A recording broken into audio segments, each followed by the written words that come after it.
everyone. Welcome to the Uma Show. My name is Rita Kakati-Shah, your host. We're a one-stop journey for feeling empowered. We want you to embrace that inner goddess of go-getting. We want you to be bold, be you, be Uma. Today, we're exploring women supporting women, and I'm so excited to be joined from California by Goddess of Go-Getting, Puja Shah, who is the Chief of Content and Strategy at Chai Mommas.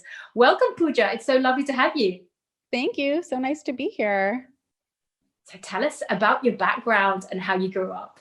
Sure. So I'm currently an ocean-loving SoCal mom, but I am a New Yorker at heart.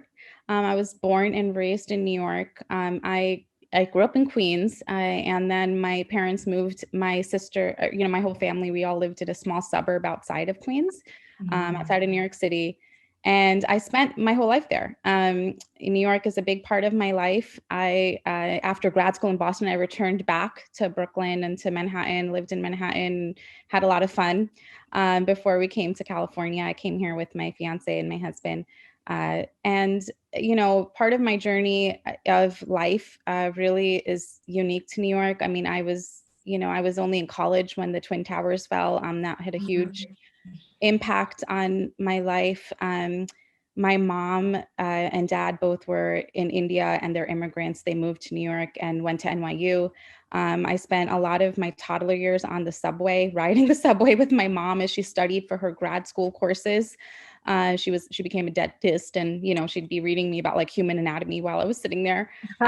They eventually got a lot of my aunts and uncles and many of their family from India to come to the States, to New York, and help them get on their feet. So extended family was a huge part of how I was raised. Eventually we all had our own homes, but I had a really close-knit family all close by. And I'm also one of three. I'm the oldest. My brother and sister are my best friends, but they really, being responsible as a first generation immigrant was a big part of my life. It shaped essentially who I am. I think even now as a mother, and first generation, just in general, being in New York was a big deal. Most of my friends were other first generation immigrants, whether they were Korean or Puerto Rican or Israeli or, other Indians, whoever it was. That's who I really essentially connected with the most. And that has, I think, really shaped me for sure. It's amazing how it's your life's journeys and the people you come into contact with and your journey and those being exposed to education from a really young age that really shapes who you are to this very day. So what led you to the journey with Chai Mommas? Yeah, this is a very interesting question. So when I moved to Southern California, I actually didn't know anyone. I had a couple friends. One of the friends was, he was then my fiance. My husband was already here for work. And he's like, let's do it. I said, fine. I finished my residency. And I thought, well, why don't I just join you and study for my California exams? And I had a friend out here who I was going to work with. So I was out here and I met a girlfriend through him, his friend's wife, and she was a model. And she said, do you want to do this fun fashion show? I was like, sure, this will be awesome. So I did it with her. We had a tailor for the fashion show who was Indian. And she was this, older auntie type lady. And she said, you're so nice, Puja. I met this other girl here who's just like you. I think you both will get along. And I was like, I can't believe aunties all around the world are setting people up, even as friends. It was amazing. So I ended up meeting Nisha on our team through this sari tailor, who she was getting a sari blouse made for a wedding she was going to. So it was just really funny. She, we kind of texted and called each other, and we went on a blind double date with her 3-month-old son at the time and husband. I wasn't even married or had kids at the time. I was just like, all right, I'll meet you. We hit it off. We ended up hanging out a lot. I mean, I was like her son's first photographer. I was into photography, so I would always take all her baby pictures for him. And it was just, we were so close. And then she actually came to me and said, I'm a new mom. This is, many years ago, in 2000, I don't even know, 8 or 9. And she said, there's no South Asian mothers like area for me to just find information. It really wasn't at the time. This is pre-Instagram days, So, and she's like, I know you have experience with writing and blogging. At the time, I had this very fun fashion blog with a girlfriend of mine called Bag Diaries. That we were talking about different unique bags around the world. So I said, yeah, I do know WordPress. I've been writing forever. So she approached me and I was like, I'm not even a mom. And she said, well, you have a health background, you know how to blog. I think it'd be cool to have you on a team. I know some other moms that I want to start this with. And I was like, this sounds like a great idea. Little did I know, serendipitously, I was doing my first yoga teacher training at the time, doing handstands and everything. And she approached me. We went on a meeting, and 3 weeks after our meeting, I found out I was pregnant. My Wow. husband, I know, I was like, I'm not a mom, but I'll join you. And, my husband and I had, Actually. yeah, actually, and then I called her back. I'm like, actually, this may all really work out because I'm having a baby. So, we weren't planning it. My husband and I went to this, trip to Bali, and as you know how trips go. So so I was like, all right, well, here we are. So, at that point it just worked out, and it led me to this amazing journey with these mothers. And I soon too became friends with the other moms, Rena and Shraddha. And now, as you know, we've expanded, but yeah, it was amazing. So, and then began the journey of friendship, and a lifelong journey of friendship and everything, really. oh yeah, So obviously you're very into writing, very talented at writing. Talk a little bit about what you studied and your career choices that led to that. Yeah, so that's a good question. I did share a little bit about being a first generation immigrant. Yeah. So my mother, as I explained to you, was a dentist. And I was growing up, I loved writing. I won all these like poetry awards, national awards as like an 8-year-old, as a 12th grader. I remember I went to some major, it was like a contest or something. And my parents were constantly approached by my teachers and my supervisor at school and the superintendent. And they were like, wow, she really loves writing. But they really were new to this country, and they're like, we don't know how to guide you on that. And so I actually didn't know either. And so I was like, well, I'll take some classes, and so I was taking all these classes. But eventually, I mean, I ended up becoming a dentist. They didn't know how to guide me. And I actually was like, I've been in a dental office my whole life. Like, I helped them, with family businesses. I helped paint their first wall. And, so it was kind of like what I knew. I loved art. And so interestingly enough, like when they'd make all this, like, models and all that, I just really enjoyed like carving, and all of that really came into play as a dentist, which was really bizarre. But so I went to dental school. I went to one of the best dental schools in the country. I don't know how I landed there. I was never really into being a dentist. And then eventually I realized, well, I'm never going to stop writing. And what really led me to that was my grandfather passed away during my college years. And he was a huge influence in my life. He lived in America. He went back to India for just to visit after 10 years. He said, let me go back. And the Ahmedabad earthquake was that year. It was one of the biggest earthquakes in India. And he passed away. It changed my life.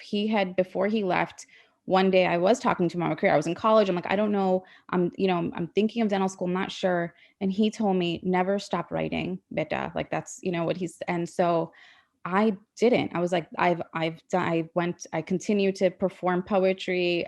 Even as a mom, I was super pregnant. I did the vagina monologues. Nisha came to support me. She's like, this is amazing. I mean, I blog for the Chai Mommas, as you know, and as content strategy. We've continued to do that. My husband and I started a company. We do guided meditations, which I all write and curate. And I just recently, the biggest achievement is I completed my first fiction manuscript. I've been working on it for many years. And so I do see this more as a bigger horizon moving forward. But yeah, I just stayed true to it. And that really came from those words my grandfather shared. And yeah, that's just where we've come to. Wow. And to your point about serendipity and how it leads you through life and the different journeys there.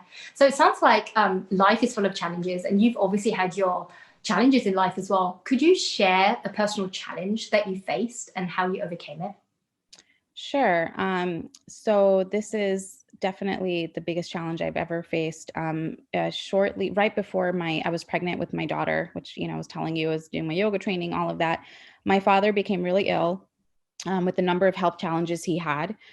He was in New York at the time with my mom, and I was pregnant, and it was like already the emotions about being pregnant, and then not being there for my father. So I was traveling back and forth. It was really hard.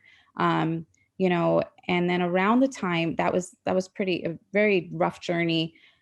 He ended up with 2 transplants, and it was really crazy. But around the time he got the transplant, my mother was putting off this visit to the doctor, and then she finally went, and we found out she had breast cancer. And so at the time, she's fine. I always get like this. So when she found out she had breast cancer, we really had to pivot, right? Because my dad just had this, and around that same time, I also ended up with a miscarriage, probably due to the stress. So there was a lot happening, and there was this one moment. So when I found out she had cancer, she called me. We weren't in the same place. She had to do it over the phone. I was driving over to this yoga studio that I was going to at the time, and it was raining. I'll like never forget the way this felt. And I pulled over, and I was like, Mom, she's like, can you pull over? Because she knew I was driving. So I pulled over, and she told me, and it was, the rain and all of it, like, and she did have to go, she was with my dad at the time. So when she hung up, I was like in a daze. Like I walked into the yoga studio, and I kid you not, Rita, I just cried the whole class. I couldn't stop. But the thing that got me was no one was like, are you okay? What's wrong? It was like this energetic response of just support, love, and compassion. And the whole time I was like doing this flow, like the teacher even came and put her hand like on my heart during Savasana. And that's what I realized. Like I leaned heavily, how I overcame it. I really leaned heavily on my yoga practice, on meditation. And then I ended up going to this, and my mother recovered, and she went, and my brother went, and my sister went, and my husband went, and I went to this retreat. It's a silent retreat called Vipassana. Wow. And it changed my life. It opened the door, and I wrote this article for Chai Mommas that actually Elephant Journal picked up. It was a letter to my mother's cancer, and it really was like a release of, well, here we are in the present moment, and and I am just accepting life as it is. But I am grateful for the blessings of my parents, and so that was really a big. Yeah. So writing was definitely what I leaned on as well. And it's so important to have those outlets that you talked about. Sometimes you don't need to speak words to show people that you care about them. Just like a touch of a hand, or just the breathing, or the practicing of your meditation and yoga is so, so powerful, and your writing as well. So I can actually imagine during this time, Chai Mommas must have been quite an impact in your life as well. Could you share with us really the personal impact that Chai Mommas has had for you as well? For sure. I mean, that was that time, like I'm writing this article, I was getting out my emotions. I mean, it was not only the writing, it's just like this unspoken sisterhood we have. It wasn't always like they knew what to say when I was going through this. The same way I wouldn't always know what to say when someone else in our team, we've had someone lose their father. But I will remember this one time I was just a mess, and Nisha called me, and she's like, Puj, I need you to talk to Rena. She just went through this with her dad. And just hearing Rena's words, like on her journey, she was like, just, telling me what she went through, and that just like that relationship of just knowing I have these women, was huge. And plus, I was a new mom. These moms all of them had kids, I was the last one. The thing that I think really allowed me to be the mother I am is Chai Mommas. I mean, this is actually more of a funny story. When I came home from the hospital with my daughter, I looked at the breast pump, and I looked at my husband, and I was like, I don't understand this. And I literally called up Nisha. She came over with she had her little one too. She came over with her son and her husband. The husbands and the babies were, downstairs. She came in my door, locked the door, and I was like, what do I do? And she literally took the breast pump and like put it on my breast. She's like, this is what we have to do. And like that openness is just, I mean, I don't know. It was a lifesaver. So yeah, I I can't even express how much Chai Mommas has shaped me. It's been amazing. And you're right, it's a family, it's a sisterhood, it's a family away from home as well, where you can be so yourself and really come into your element that way. That's such a special journey that you shared. Thanks for that. Totally. So you're always so busy with family, with life. What do you do to unwind?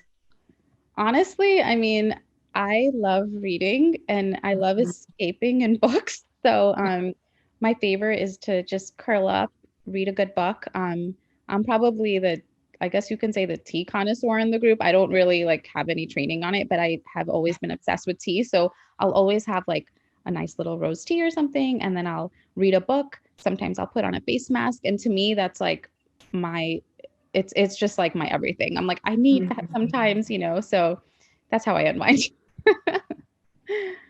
And so important to do that and have that me time to yourself. Totally. Puja, before we let you go, what advice would you give to your younger self about to embark on a motherhood journey for the first time? Oh gosh, that's a good question. I will say I would tell myself just surrender. No control, let it be, and just be in it and live in it, the ups, the downs, surrender to it all, because that flow, that vinyasa just works out as long as you aren't like grasping, like wanting an outcome or expecting something. It's just such a beautiful, crazy journey that living in it is way better than trying to figure out anything else. And so, yeah, I guess surrender is my advice. Puja, thank you so much for sharing your really special story with us today. And thank you to our viewers for joining us on this empowerment journey. We want you all to embrace that inner goddess of go-getting. We want you to be bold, be you, be Uma.